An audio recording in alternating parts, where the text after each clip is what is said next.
Welcome to the Expansive Astrology Podcast, where we look at using astrology beyond the tropes and horoscopes to tune into the natural forces around us and within us, honoring our true nature to craft our future.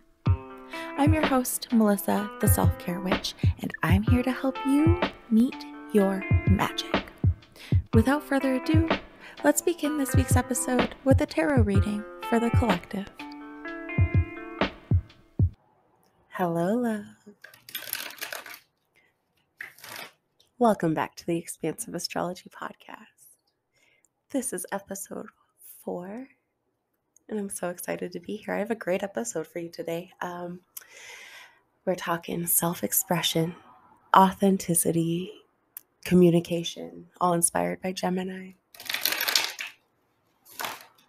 It's gonna be a good one, but first things first, collective tarot reading.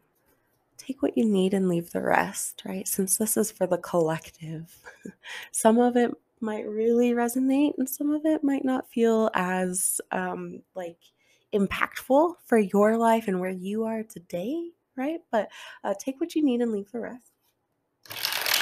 And be open to seeing how these cards or this message might show up for you as the week moves, as we move through the week, you know?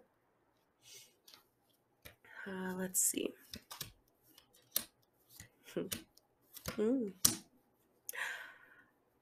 Lots of cups. Oh boy, lots of cups. Okay, so the first card represents what is present for us, and I pulled the Justice card. Of course. Oh man, the Justice card.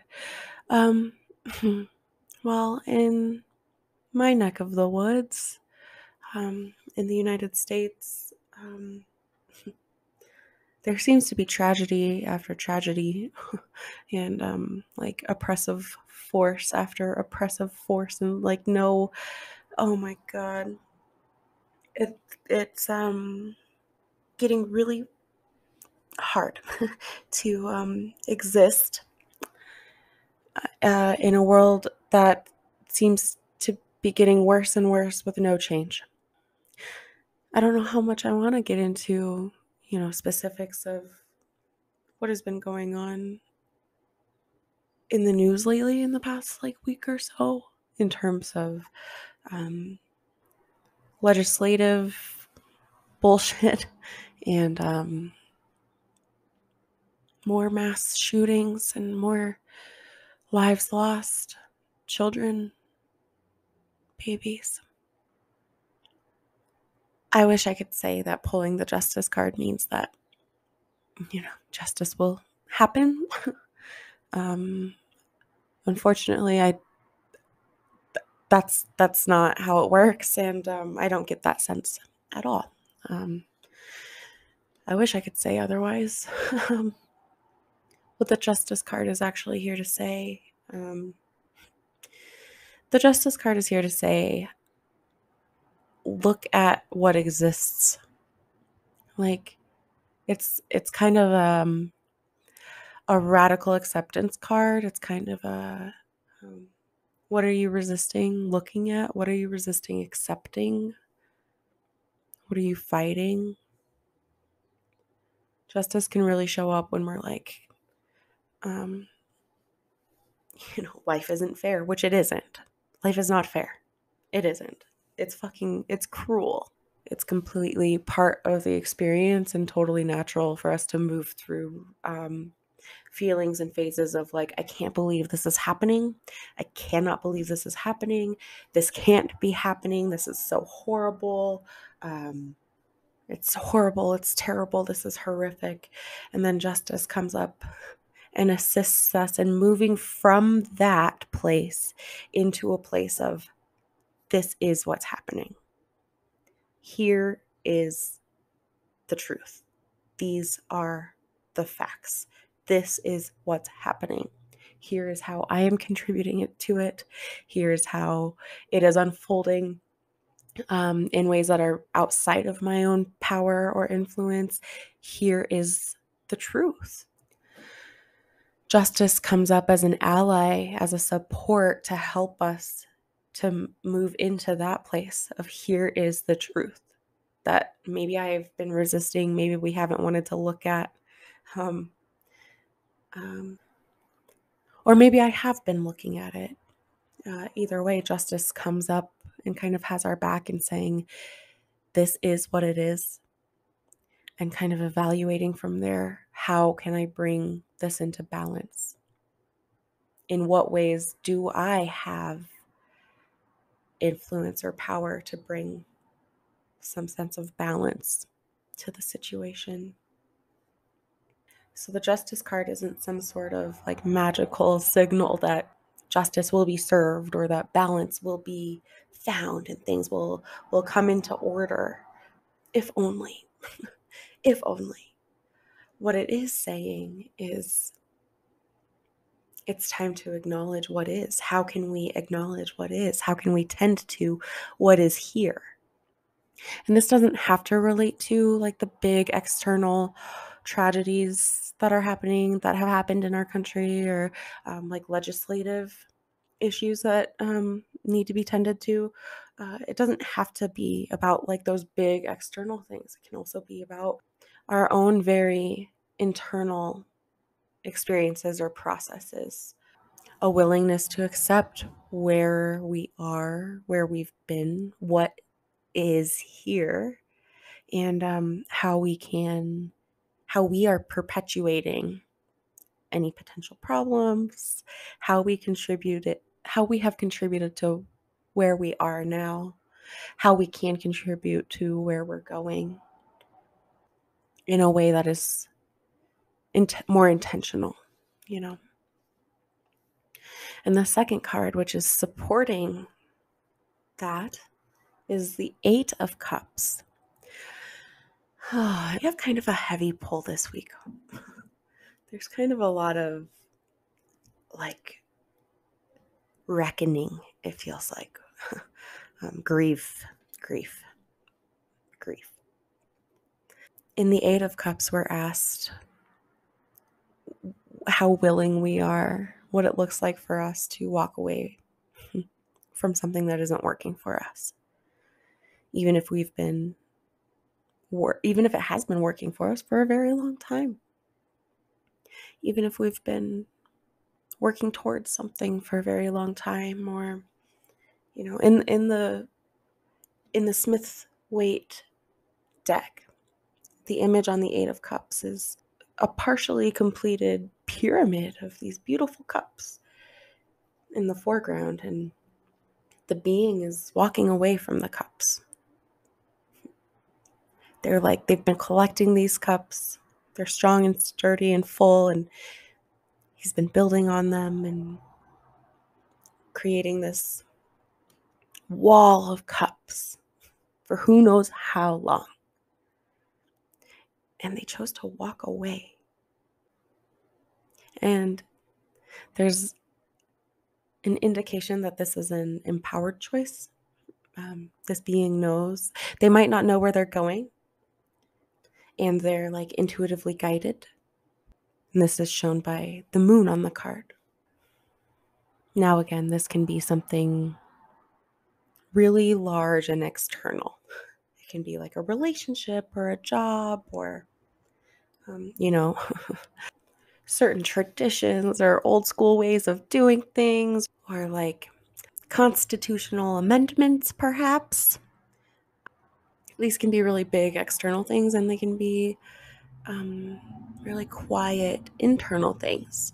What are some beliefs that have gotten you to where you are that it's time to leave behind and walk away from?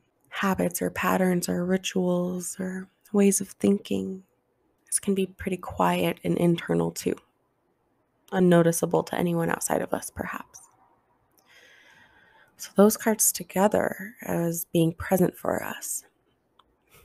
Justice, which is kind of calling us to surrender and look at what is here. What is it?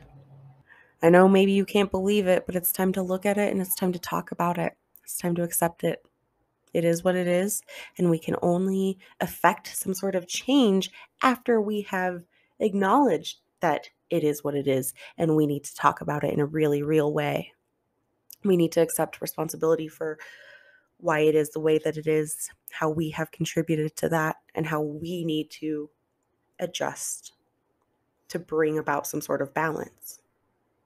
Supporting that is this idea of walking away from something, even if it's gotten us really far, even if we've worked really hard on it, even if it appears to be really great. Are you willing to walk away from something that might have been all of those things? Are you willing to walk away and into something that is even more in alignment? That's what's present for us. And then the lesson for the week, 5 of Cups.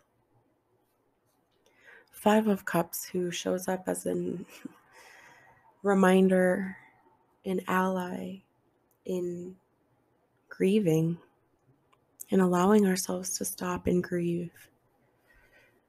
In the 5 of Cups, it's those experiences where we're just in it. We're in that contraction. We're not even able to lift our head and turn around and see what else is still here for us. It's that moment where we are just in deep mourning and grieving for what has been lost. So even though what is present for us is this very empowered idea with the 8 of Cups of like choosing to walk away, even if something looks great, and that can be really empowered, and it can be a beautiful choice. And still, we still move through a 5 of Cups with that too. The 5 of Cups reminds us to allow that full spectrum to occur. The 5 of Cups reminds us to allow that moment of grief. All of the cup cards are about honoring our heart in a new way, like being with our heart and our feelings, opening up the heart in some sort of way. And usually when we think about that, we think of really lovely things. We think of, lift your chin up and connect with others and be honest and raw and vulnerable, open your heart, share yourself with others and listen to others too. We don't think about the grief. We don't talk about that. Not really. Not a whole lot. Not in terms of like touching in with the heart and honoring the heart. Not a whole lot. The grief gets shoved out. We like to keep it, maybe we know that it's a part of the house, but it's like in the basement. We don't like to keep it in the family room. We like to keep grief in the basement. And sometimes the grief really needs to be with us. People say, don't cry over spilt milk. This card asks us, like, go ahead, cry over the spilt milk. Yeah. Yeah, this sucks. It sucks. Look at all that you've lost. Damn. And when we allow ourselves to do that, we are opening the heart. We're tapping in with the heart. And the lesson, when we move through a 5 of Cups experience, when we are able to be with our grief and just like allow those moments, not rushing to pick up our head and turn around and look at the other 2 cups that are like full and standing right there. And when we allow the grief out of the basement and into the family room, we eventually learn how to tolerate it. We learn how to tolerate even the difficult things that come up for us. And then what to anchor into for the week. Our last card is the 6 of Cups. And that progression, that relationship is so divine. We move through the lesson of 5 of Cups and we anchor into the 6 of Cups. Right after that grief comes this beautiful expression, and not to rush the process of that grief, right? That's the point. We're not rushing anything. We're allowing it to be here. It's part of the lesson, right? Don't rush it. Be in that. And knowing that We can be in the Five of Cups and also anchor into the Six of Cups. And in the Six of Cups, we're in that like more open heart. When we move through grief, grief teaches us so much about feeling and about like love. They say that grief is unexpressed love, I think is the idea. And I really like that. You know, even the most hardest, unfeeling, most closed off people know grief and have felt grief. And there's something so soft and universal about grief. And I believe that when we feel it, because it is universal, it helps us connect.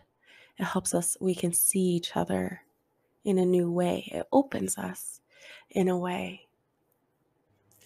I think of stories like of The Grinch and Ebenezer Scrooge, and I think there's a film called The Angriest Man in Brooklyn. And in these stories, these very, hardened, unfeeling people move through some experience of grief and come out of it in such a softer way where they're able to and willing to see and be seen and feel and be felt, That kind of opening is what we move into in the Six of Cups. We move into this raw, vulnerable, childlike opening, not in a bad way, in the most perfect way, where we're able to give of ourselves and be in and with our cups, A lot of people read the Six of Cups as this kind of like nostalgia card, as this like tapping in with a younger version of ourselves, inner child type vibes. And I can dig that too. And I think this pull, all four of these cards all together, invite us there, right? Invite us into an opening of the heart. And something I'm realizing in so many different ways from all of the people I talk to as a coach, and then the people that I talk to as a, person who's doing my own healing work. I think that we all have this commonality where we all wish we could be more open. We're all, maybe not all of us, okay? I would love to think it's all of us, but I'm like sitting here and the justice card is staring at me like, Melissa, no, it's not all of us. Get real. But so many of us, maybe not all of us, I wish it was all of us, but so many of us want to open. We are really wanting to open ourselves and feel and be felt and see and be seen and connect with others and feel more intimately and authentically and truly, I'm really feeling that in the collective for the most part. This deep, deep desire for us all to open more, to move away from being such hardened creatures. Part of that is grieving. Part of that is being with what is, being accepting of what is, being willing to walk away when we need to walk away, not bypassing any of the grief and pain that comes along with all of that. And at the end of the day, anchoring into this Six of Cups idea of opening our heart, being a little more childlike in the best of ways, That's the collective reading for this week. Pretty powerful, I think. And I also love how it's supporting the expansive astrology this week of leaning into authenticity and self-expression so that we can make connections in the world, Gemini style.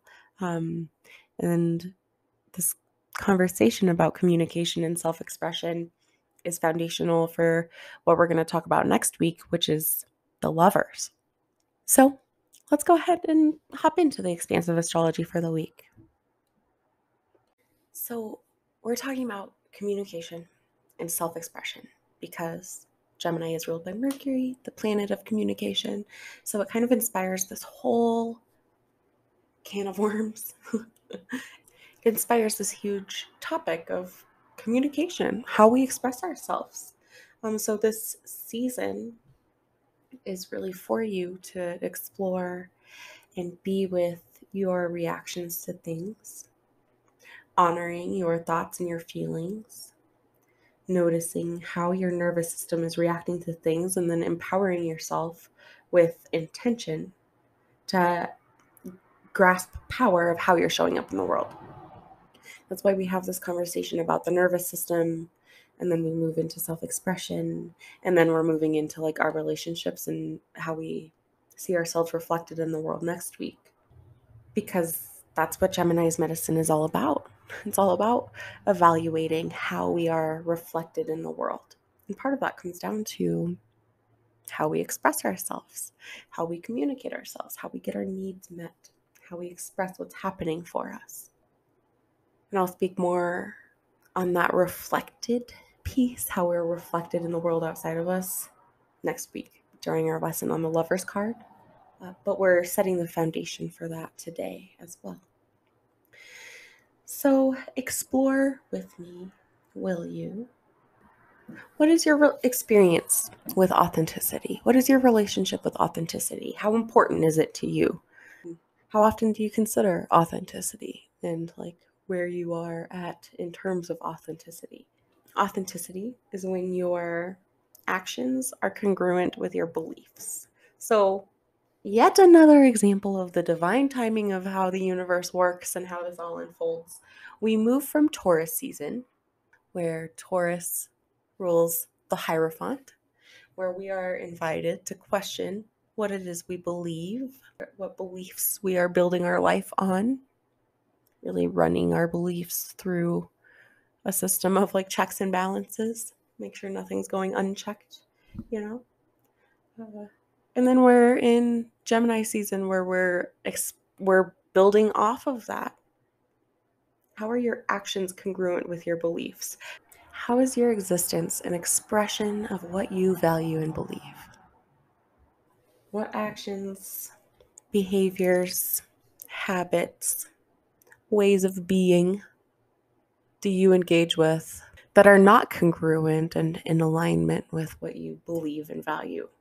We all have them. It's okay. Be gentle. How can you stay more in alignment? How can you stay more congruent with what is inside of you? How can you stay congruent in expressing that? What is it like to do that? What would it be like to do that? When you consider doing that, is there anything that exists inside of you that when you think of like, oh my God, what if the world saw that? That's a clue that something isn't quite right? Like those things that we want to hide from the world might be a signal that we feel ashamed of that thing. And when we feel ashamed of a thing, we really want to tune in with that and question, like, where is this coming from? Where is the shame coming from? Is it because society has told me to be ashamed and it's actually something totally natural and healthy and fine? All right, fuck that. Toss the shame to the side. Is the shame coming up because this is something that I'm doing or being or engaging with that doesn't align with my values, and I don't want other people to see or know or hear about it? Okay, maybe that shame was a signal for you to tend to that and align yourself accordingly. There are so many ways that we like lose ourselves, right? When we are not acting in alignment with what is actually important with us, you're denying yourself. You're losing a piece of yourself. And I hear from clients often who feel like they don't know who or what they are. They feel like they are constantly shape-shifting or just kind of taking on personas of the people around them, and it's really common. I think the more that we can tap into what is it that I am, what is it that's important to me, what is it that I believe, and how can I act on that in a really congruent way, in a way that is shameless. I think that helps keep us from losing ourselves. It's really common to kind of shape shift. I don't think that's the problem. I think the problem is when we lose ourselves in the process of doing that. This week, how can you stay really tethered to who and what you are? And then how do you reveal that? How do you reveal yourself? How comfortable are you with revealing that? How comfortable are you with revealing what is important to you? How comfortable are you with revealing what is inside of you? And can you gently, safely expand your level of comfort with those things? One of my favorite quotes comes from a book called Think on These Things by an author that I will almost surely, regrettably, mispronounce his name. Krishnamurti, I think. But this quote has stuck with me since I was a wee bitty teenager. Remain simply what you are with great humility. And to me, that's kind of like an authenticity quote.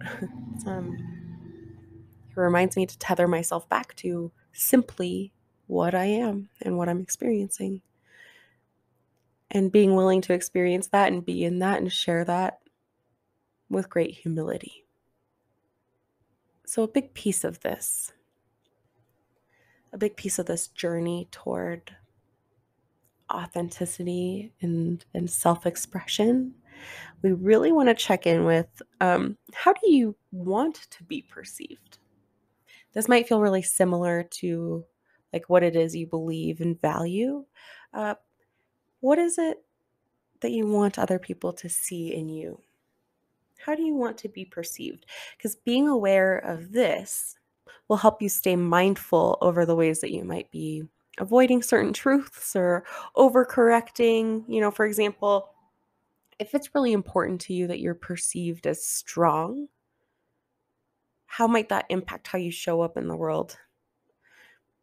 Might that cause you to avoid certain things that you perceive as not strong? If it's very important to you that you're perceived as strong and you're not checking in with that, it could be really keeping you from that authenticity work, from that congruency work. How do these desires inform what you allow others to see in you? And remember, if you resonate with that you want others to perceive you as strong, remember that you can still be strong and move through certain experiences or feel certain things that don't feel so strong. And it's okay to want to be perceived as strong or smart or, beautiful or whatever it is. It's okay. Just something to keep in touch with, something to keep in check and be aware of so that we're not allowing that desire to become more important than authentic, congruent self-expression of who and what we are. So let's talk about communication, because communication is hard. It's hard and it's everything. It's everything about how we express ourselves and how we connect with others, how we get our needs met. And there are so many barriers to effective communication. We're not really taught it. We're kind of just thrown into this world, and we learn from these very imperfect people who were never taught it, and we're expected to, do the best that we can. And it takes a lot of work, a lot of practice, a lot of refining to get really good at effective communication. And there are so many barriers to this, right? We live in a society that is more and more disconnected. We're disconnected from ourselves and we're disconnected from each other. So half the time, we don't even know what's happening inside of us. We can't even connect and communicate with ourselves and our own internal experience, let alone bringing that to the external world in some way. We're so disconnected. We're hardwired to seek acceptance. So we fear rejection, which impacts the way that we communicate, our willingness to communicate. Maybe we struggle with passivity or people pleasing or anxiety, or maybe we've been subjected to oppression in some ways and not given the space or the opportunity or the equity to communicate. What things get in your way of communication and why? What was modeled for you by your caregivers and your community in terms of communication and how one communicates? What was encouraged in you growing up? Were you kind of a children are seen and not heard type of household, or were you encouraged to really express yourself? What is your communication like in your current roles at work and at your home and in your friendships and in your community at large? How do you communicate? How do you communicate on social media? How do you communicate with your parents? And how is that different from communicating with your in-laws? What do you feel is expected of you in how you communicate? I kind of just want you to start by taking inventory. Historically, what has communication been like for you? And how has that impacted where you are right now? Gemini brings this incredible challenge to expand our comfort and our ability to express ourselves, our willingness to be vulnerable and be seen, our willingness and our ability to express ourselves more fully, more often, while maintaining safety, of course. There's a lot of considerations here, and that's the medicine, that's the invitation. And isn't it so beautiful that Pride Month begins with Gemini? I think it's perfect. Now, effective communication requires this delicate balance, this constant weaving between getting your needs met and respecting the needs of others. We can do this by asking 3 questions. These are the 3 questions that we kind of want to enter into especially any difficult conversation with. What does the other person need from this interaction? What do I need from this interaction? And what is needed in this interaction to maintain or build my own self-respect? That's a key. That's a key. When we're moving through the world, we want to make sure we're doing so in a way that we respect. And we don't often stop and check in with this. And it is so important to our confidence and our self-worth.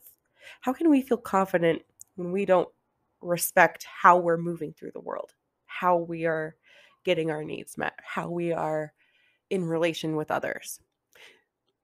So those are the 3 questions that you really could ask before absolutely any interaction. What does the other person need? What do I need?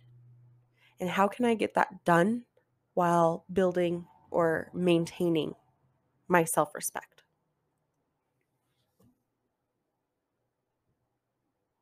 So this has us check in with what is my goal here? What is their goal here? And then frequently asking yourself, is what I'm saying or doing or asking for or focusing on, is that actually effective in getting us there? Constantly recentering with the goal of the conversation. Because we can get so lost away from that, right? We get so lost in the details or defensiveness or, it happens all the time. How often have you been in, an argument and it's been like, how did we even get here? We get so lost sometimes. So, and that's okay.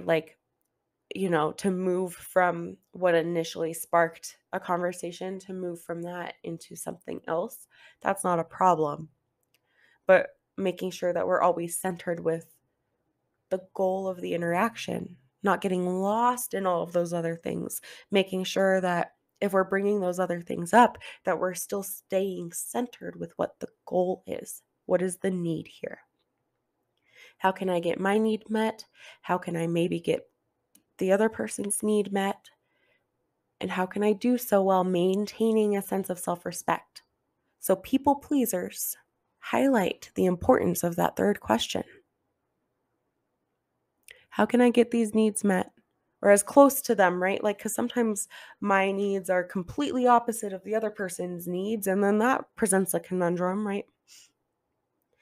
How can I find as close to resolution as possible for my needs and the other person's needs while maintaining my sense of self-respect?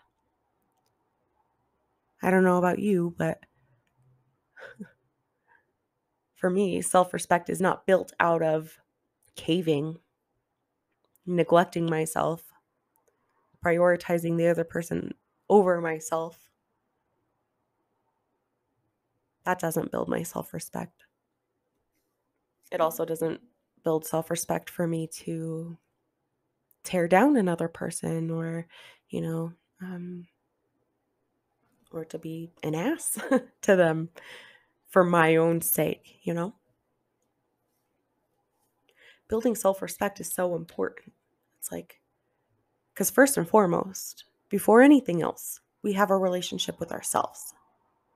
The way we talk to ourselves and the behaviors we choose affect how we feel about ourselves. So we're tasked with making choices and acting in a way that increases our self-respect. And self-respect is based in acting in a way that is grounded in our priorities, our beliefs, our goals, our values.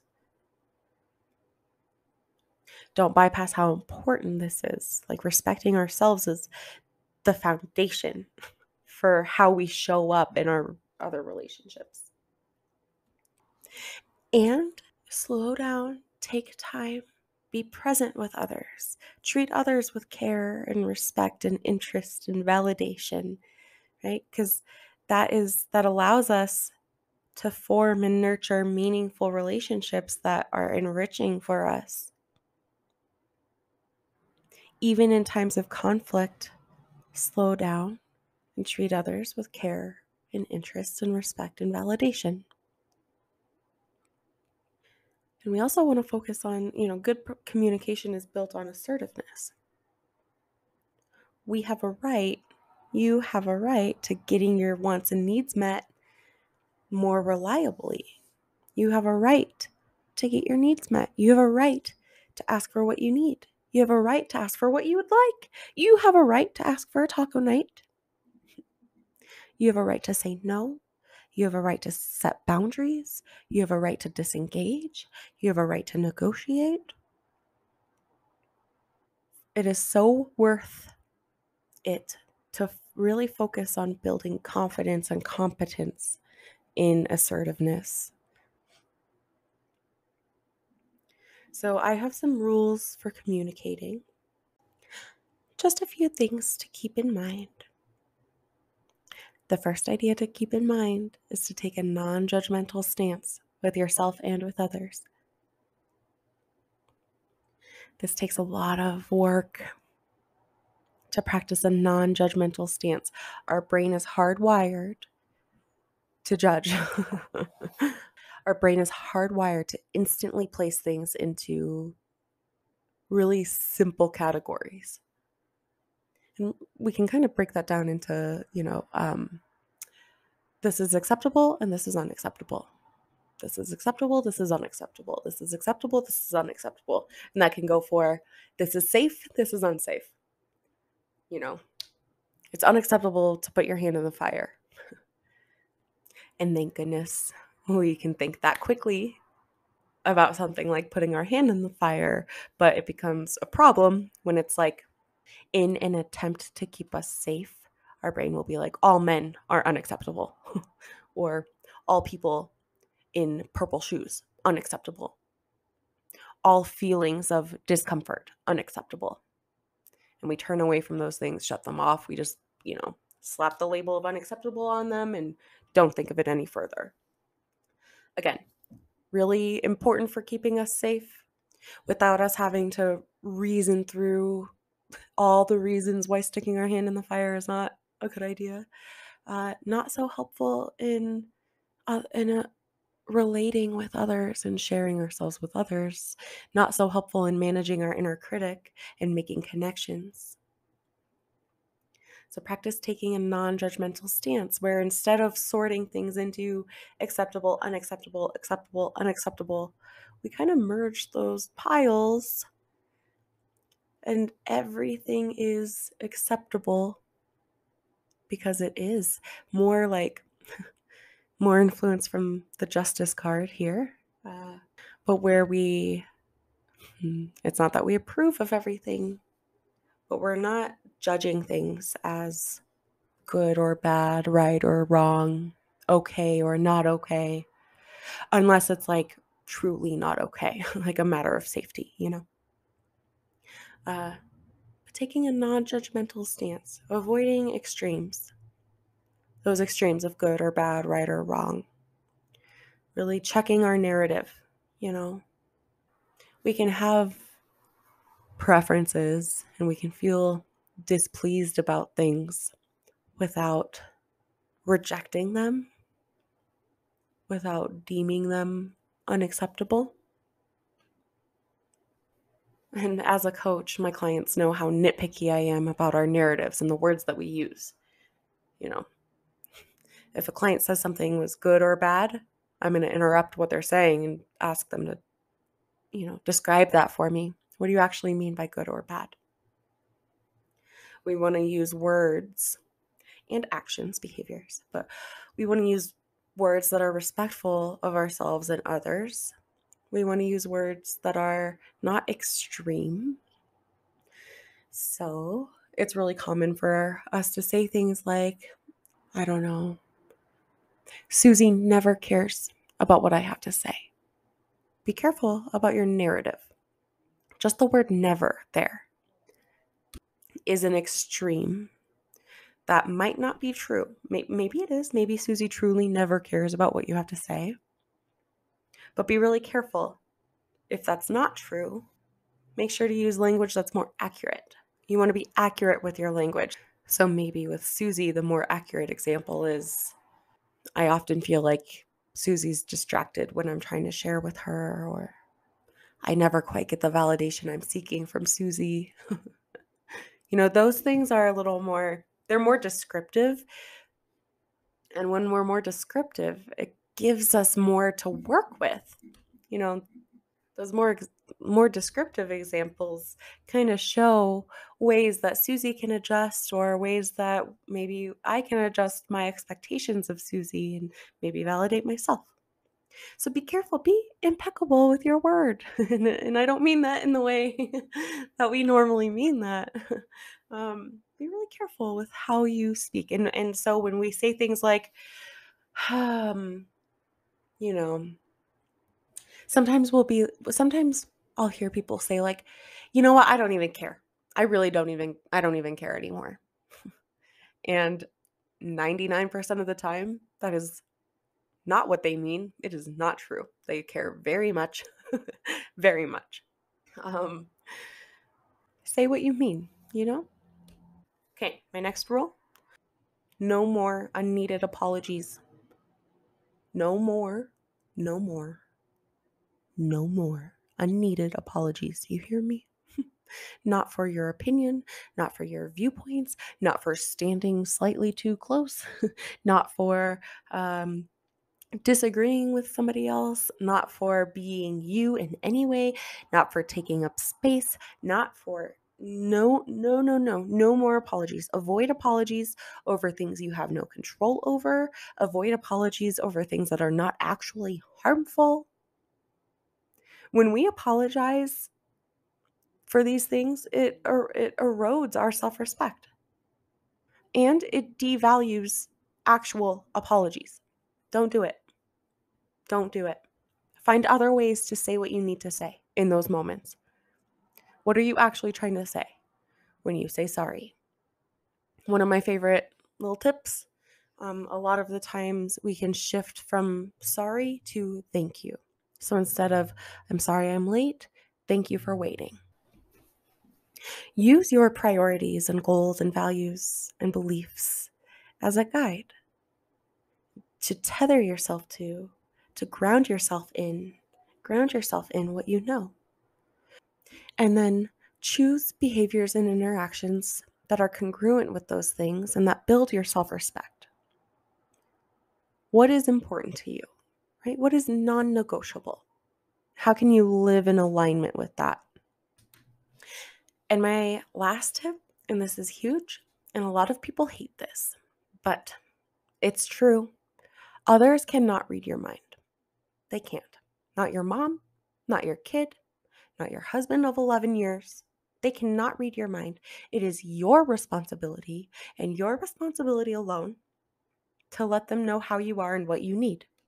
Even if you think it's obvious, even if they should know better, even if they should see it on your face, it is your responsibility to effectively and accurately communicate with your words in your mouth how you are and what you need. And this comes up a lot. And I get it. Trust me, I get it. We want to be known. We want to be seen. We don't want to ask. And I challenge you, like, why? Why don't you want to ask? Why don't you want to ask for the birthday dinner? Why don't you want to ask to sleep in and for your partner to take the morning shift with the kiddo? Why don't you want to ask for a bouquet of flowers, even though it's Valentine's Day and he should probably know anyway?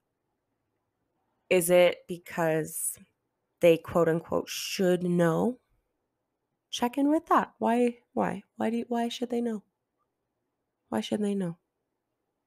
And maybe you're really valid about it. Like, yeah, if it's an anniversary or a birthday or Mother's Day or Valentine's Day or whatever, ideally they should know that you would like, you know, for that to be acknowledged. If you have a cold or if you've been working really, really hard, yeah, maybe they should know that you don't want to cook dinner tonight and maybe you want to order in, right? Like maybe you're not wrong. And what's more effective? How can you get your needs met? Because it's your responsibility to get your needs met. Again, not your mom's, not your kids, not your husband's, not your boss, not your best friend, not nobody. No, it's nobody else's responsibility but yours. And again, maybe you're right. Maybe they should know. Maybe they should know what you meant and what you need. And if they're still not getting it, maybe that's something that you need to tend to, right? But make sure that you're not putting responsibility in hands that are not your own. If I have this thing. Never miss an opportunity to teach somebody how to treat you. So never miss a Mother's Day to teach, your partner, your kid or whatever, what you would like. Never miss a Taco Tuesday without saying, "Hey, it's Taco Tuesday, let's have tacos." Never miss an opportunity for tacos. Never miss an opportunity to ask for what you want. And if Tuesday after Tuesday after Tuesday after Tuesday goes by and they still don't catch on that you like tacos on Tuesday, maybe that's something to tend to. If you're really not being seen by your partner and you've asked for tacos every single Tuesday and they still don't get it, like maybe that's something to tend to. But it's not their responsibility to get you tacos if you don't ask for tacos. And of course, I'm not actually talking about tacos, but I hope you're following. Others cannot read your mind, no matter how long you've been with them, no matter how long you've known them, no matter how much you've shown them, even if you've asked for the thing 80 times, still at the end of the day, it's your responsibility to open your mouth and ask for what you want. And you can empower yourself to do so, but make sure you're doing so from a place that is grounded and tethered in your values, and make sure you're doing it in a way that you can respect after, you know, And as we're talking about self-expression and communication, let's also remember that self-expression is a lot more than just communication. How else are you expressing yourself? What's happening inside of you and what you need? How else do you express yourself? So I'm talking about like body language and tone and what we do with, our hands and stuff while we're communicating. That all certainly fits. But I'm also talking about how else you are expressing yourself.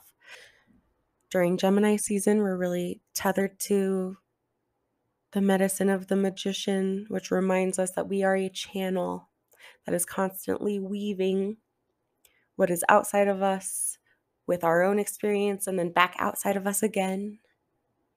How do you express what is inside of you?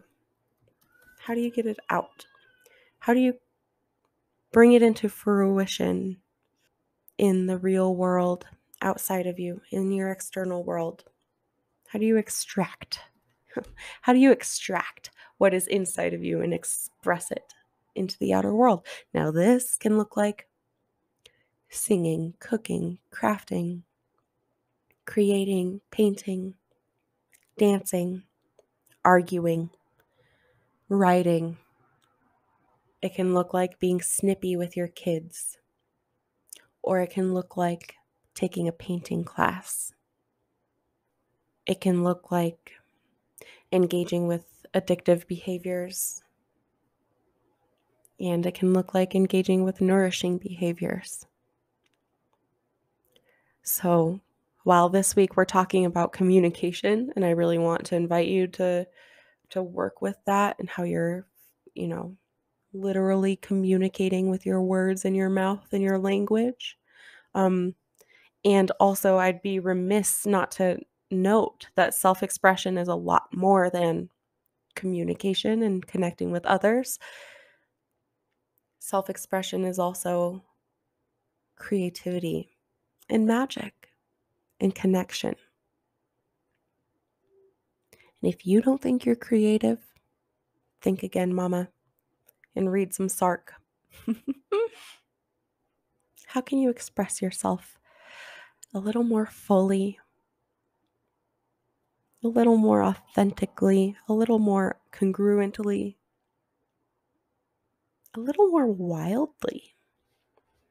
How can you express yourself this week? Now, for the astrological forecast for the week, Mercury goes direct Friday the 3rd. But don't get too excited because it still is moving through its shadow period. So that means the way it would have moved during its retrograde period, it's got to like catch up to itself in a way. So some people, especially people who are very heavily influenced with Mercury, still really feel the shadow period. And remember, Mercury is still in Taurus. So we get to do all of this work with self-expression, how we're communicating, all of this Mercury work influenced by Taurus, which is about cultivating safety, security, and pleasure. Beware of stubbornness. See if you can shift from stubbornness to self-assuredness, especially in how you're communicating, how you're expressing yourself. And Saturday the 4th, Saturn goes retrograde. Now, have no fear, this is a natural occurrence, though it is less common than Mercury retrograde periods. So we'll have to see what comes up for us in terms of the Saturn retrograde. And then Tuesday the 7th, which is actually when the next episode of the podcast drops, but I wanted to mention it now, we have our waxing half moon in Virgo, where many people say it's time to take action on our intentions. So that's what's coming up in the next week, and that's all I have for you for episode 4 of the Expansive Astrology Podcast. I really hope that this has been helpful for you or inspiring in some way. Please let me know. I'd love to connect with you. Otherwise, I'll see you here next week. Bye. Now, before you go, let me keep your ear for just a moment. This week's episode is brought to you by www.theselfcarewitch.com, my bread and butter, where you can find more information on my current courses, offerings, and other fun ways to connect with myself and yourself. If you enjoyed this episode and you dig what I'm doing here, please subscribe to the podcast, rate it, and leave a review. It helps so much. And if you'd like to connect with me, head to theselfcarewitch.com. I'd truly love to hear from you. Until next time, take care.